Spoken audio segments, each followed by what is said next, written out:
From Las Vegas, Nevada, the entertainment capital of the world, I'm David Gavri, and this is the Vegas Faces podcast, where we talk with Las Vegas locals about what it's really like to live in the city of lights. Whether you're living in Vegas, moving to Vegas, or just visiting Vegas and looking for new adventures, together let's discover the hidden gems that make Sin City the most visited place on earth. Hey, what's up, everybody? Welcome to another episode of Vegas Fast Facts. I'm with my producer, Paul Rodriguez. Without Paul, this setup doesn't happen. So a special thanks to Paul. And really, we got on here just to test this new mic right here. We're just trying to see if this worked. And Paul earlier today asked me a question, a real estate question about rentals. And I said, you know what? That's actually a good little, short topic that we can make a clip about. So if this mic works, I hope it does. If you guys can hear us well, I hope we can give you some value on whether or not you should rent your property. All right, David. So what I was talking, today about, and kind of what started this whole conversation, obviously was the mic, but then we went into me because I'm thinking about renting my property, the condo I have right now, 2-bedroom, 2-bath, just outside of Chicago. Comes with a parking spot, outdoor, no garage. It's outside in the back of our building. It's a great place because it's literally 12-minute walk to downtown, like to a downtown suburban place that's very popular that has access to a train that goes right into the city. It's a metro as well as the city CTA line, as well as a 15-minute walk in another direction to another city train that goes all over the city. So it's really in a good place, and I'm just kind of wondering what are the things I need to start thinking about if I'm gonna actually rent my property. Yeah, I mean, it's a great question. I think there's a lot of people that are on the fence. Maybe they want to rent, but they don't know how to. You're essentially becoming a landlord, right? And that's the main question. It's like, do I want to be a landlord? And there's a lot of like YouTube, like guru types that are like, ooh, buy a rental property. You're going to make millions. It's so easy. And they constantly say passive incomes, passive, because people love a good get rich quick scheme, right? Unfortunately. So that stuff will always sell. Right. I'm not here to discourage you from becoming a landlord. I'm just here to tell you like what it will entail. And through my experience of dealing with rentals, what I know is that number one, like first find out, can you rent it at a price to where it's profitable, to where it's worth, if you're going to take on a second mortgage and continue to pay this one, make sure you can rent at a cost that basically pays the mortgage on property one, so that you're not paying two mortgages, so that at least one of them is getting covered by your renter. And then two, very important, you've got to have your crew. You got to have like at least a good handyman, if not a good plumber, a good electrician, usually, I mean, it would help to have someone who's good at all that stuff, but still, I mean, it's good to have people that you can depend on, people that you can call at a moment's notice, not even if, but when a toilet backs up or when something happens to your AC unit, like things happen. These are like don't expect it to never happen. You obviously never want it to happen, but you also want to be prepared for when it does happen. So those two right there is it worth the money to do that? And then secondly, be ready to run over there and know how to, like, I'm not saying you need to know how to fix stuff, but at least know how to diagnose it, know how much it costs so that you don't get ripped off when things do happen. And that's just like right off the bat. You probably want to talk to a lender also who could crunch numbers for you to make sure that this is like worth your while. I would even go as far as talking to a CPA. And I know that's like over the top, but like, why, like really do your research, like really make sure that this is something worth getting into. Like, should I be a landlord? Like, this is what it's going to entail. And if there's any questions that you have too, like I'm probably missing stuff as well. Like, I know when we talked about this earlier, it was like, okay, this and that, but, yeah, that's just off the top of my mind. Like just from prior experience, things are going to go wrong. So just be ready for that. Again, not discouraging. Just be ready. That's all. Like just be prepared. So when when we were talking before, you mentioned being ready and things like that. And one of the things that popped in my head was keeping in mind that I'm going to be a landlord if I go down this route, that it's something that I'm going to have to be ready to act, not just sit there and oh, sorry to hear that, let me know how that goes, right? We're not doing that.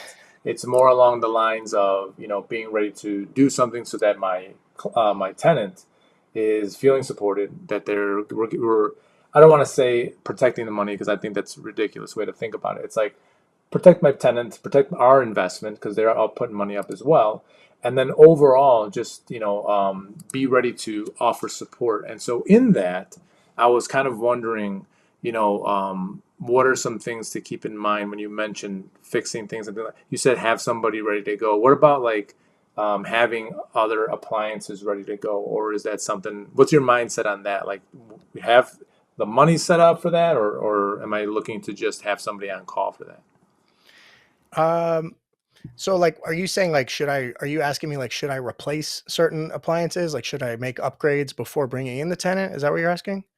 Yeah, if I mean, I would do that. Kind of know I'm not going to let somebody live here where I'm like that dishwasher is trash, right?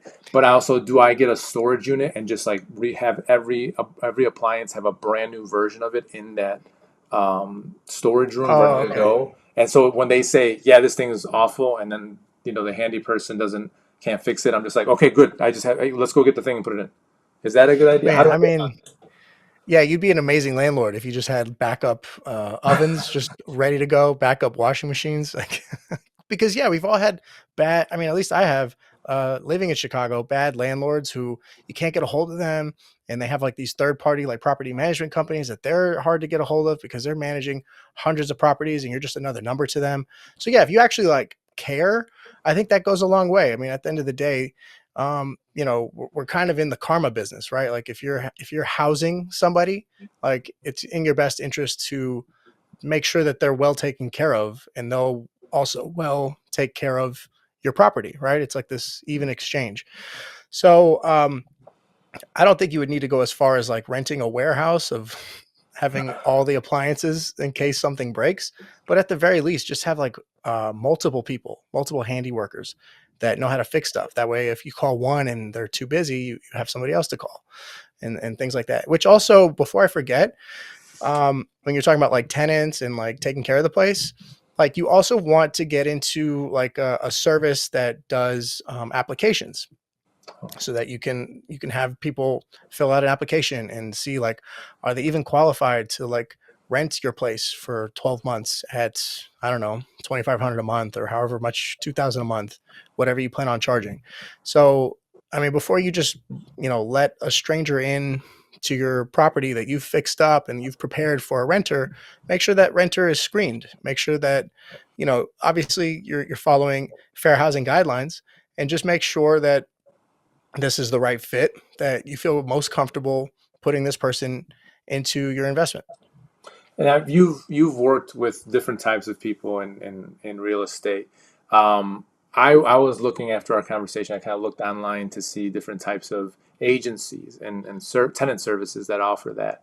Have you used that before at all in any way? And how quality is it? Not that I'm asking for a recommendation of a specific agency, but is that something that's difficult for not just myself, but like anybody to find and utilize those services? Yeah, they definitely have them online. The one that we used is local to Las Vegas, so you might want to get with like a realtor that's in Chicago who could point you to like the service that they best recommend. Like, or if you happen to know, like I know that you have a couple of friends who are realtors, and maybe they've done rentals before, and they could point you to like the best service for Chicago to find renters in Chicago.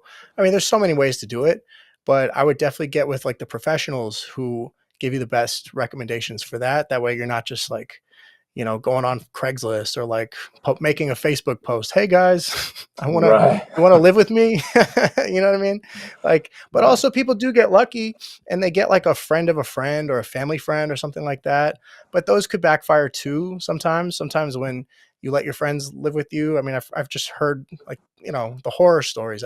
Luckily we've gotten lucky and never gotten into some, situations like that. But yeah, sometimes if it's a friend and they're like, oh, but come on, man, like let me live here, let me, and then 1, 2, 3 months goes by, they haven't paid rent, and it's your friend supposedly. Now you're in a sticky situation. So uh, it happens to the best of us. I think just stay neutral and go with one of those like third parties that someone that's local can point you to. But definitely do it when you're a landlord. Like you're in property management now, so um, find a place that you don't mind commuting to.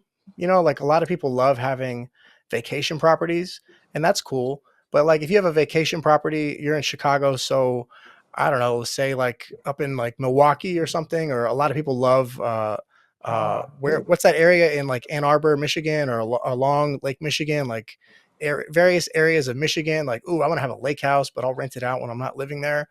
Like, if you don't mind driving there, for this and that, not even when stuff goes wrong, but maybe you just want to like, buy some furniture and like just it's got to be a place that you don't mind commuting to. Like, you're Right. not.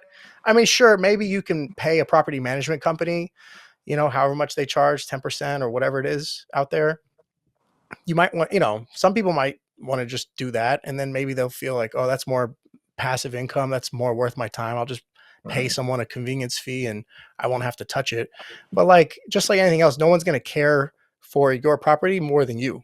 So if you outsource it, they're going to do the bare minimum because these companies, they manage tons of other properties. So it's not a bad idea to do it yourself first and then pay someone once you've learned how to do it that hopefully does it the way that you do it.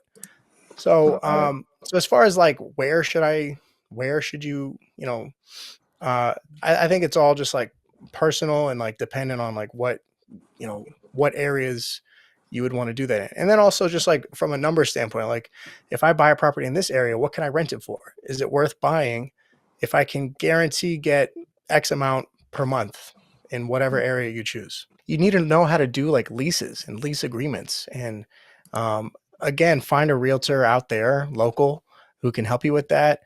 I mean, some people go as far as like to find an attorney to help them with that kind of paperwork. It's all contracts and stuff, but a realtor should be able to help you. And just it gets confusing and it gets to be a lot to where it sounds like fun and simple. And I'm not discouraging it. I think it's a good thing to do. But just know what you're getting into before you get into it. Whereas a lot of these like YouTubers, I mean, I feel like I should be just talking like these guys. These guys get like millions of views. And all they say is like, oh, this is easy. So easy. Get rich fast or whatever. But like, just know what you're getting into and know that it's going to be a learning curve. But once you learn this stuff though, I don't know. I recommend it. I really do. Like for the long term, like you're building equity on one property plus another property while having somebody else pay while you're building that equity. Like Right. as long as the numbers make sense, of course. Like, again, research is key, but once you get into it, and then, it's a never ending learning curve, especially once the things start to go wrong. I never knew anything about HVAC before I got into this kind of stuff, and it intimidated me. I didn't want to learn how to like repair drywall, and I still don't really know, but at least I know who I can call. At least I know what it can cost and make sure that I'm not getting ripped off and all that kind of stuff. Right. So, Yeah. like, you don't have to be a super handy person. It definitely helps if you are, but at the same time, it's just good to know, like, what does this normally cost? How long does this normally take to fix that? So that I can tell my tenant, like, okay, be prepared to wait X amount of days while this is getting fixed. I remember when we had an issue with like a door, like the door was put on crooked. And because of that, you couldn't close it right, and you had to like lift it a certain way and then close it. And I remember, and we had taken on a house flip, so like Mm. it was just one thing wrong after another, which we knew, but we didn't know the magnitude, and we didn't know like how long things take and how frustrating things can be. And Yeah. so I remember getting so frustrated. I was talking to one of the handy workers, and I was like, oh, yeah, they couldn't even get the door right.